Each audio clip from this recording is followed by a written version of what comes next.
Hi there, Jim again. And today we're going to talk about choosing a college major and also internships. So, is choosing a college major a big deal? Yes and no. Yes and no. What do I mean by that?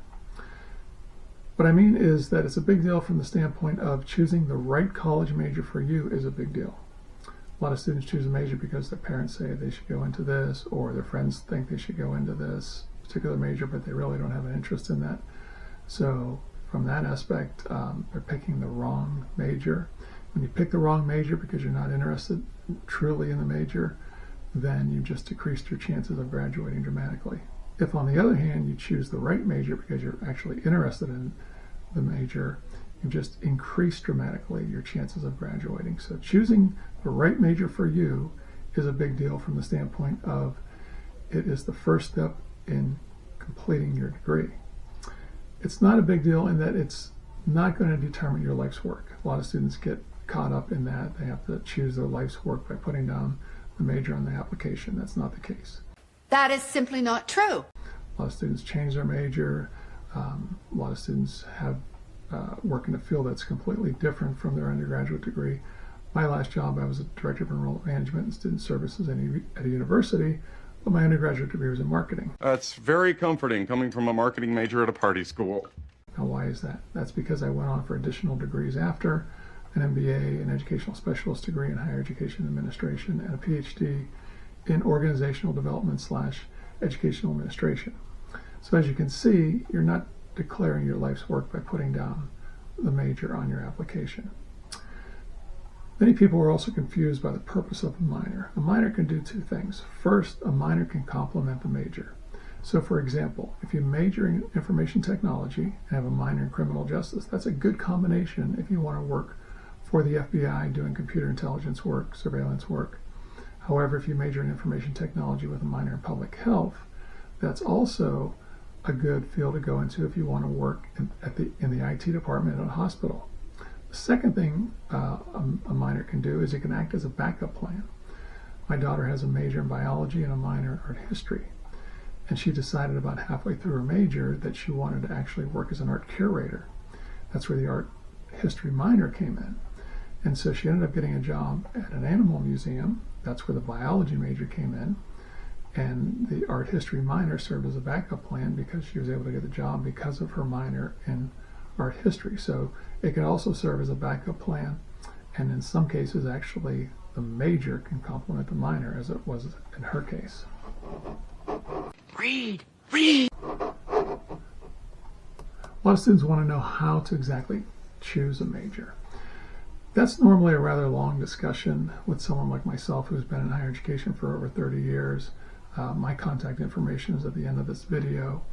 But if you're really pressed for time and you're looking at that long list of majors that's on the college application website, and there's 300 majors listed there, one quick first step is ask yourself, do I like numbers? Do I not like numbers? Now, why would you ask yourself that? Well, because if you like numbers, detail-oriented, love crunching numbers, you could major in things like math, computer science, accounting, finance. If you don't like numbers, you can major in things like speech, environmental studies, history, political science. You can basically take that list of majors that a college offers and divide them in half by whether you like numbers or not numbers.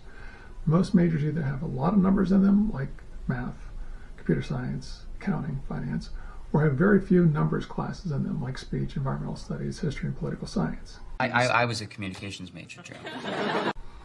I'm also not a big fan of those occupational tests that are supposed to narrow down your career choices into a particular field or two. I know someone who spent 4 hours doing one of those tests, and at the end it suggested an area that was a minimum wage job that didn't even require a college degree, and she had a very high ACT score. It was only after having a lot of conversation with me that we decided on what I feel is the perfect major for her. Again, sometimes those conversations take 30 minutes, sometimes a couple hours, but I would recommend having that conversation with someone who's in the field of higher education. Again, my contact information is at the end of this video. A lot of students ask about whether they should do an internship or not. The answer is yes. Yes, if possible, do an internship and do a bang-up job on the internship. An internship is where you go out and work for a company for a semester, almost like a part-time job, and get credit for it.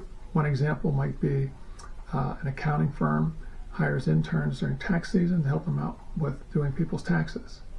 So you get good experience, you get college credit, and the benefit is if that company is hiring at the end of that semester, it's your last semester in college, a lot of times if you did a great job during the internship, they'll offer you a job.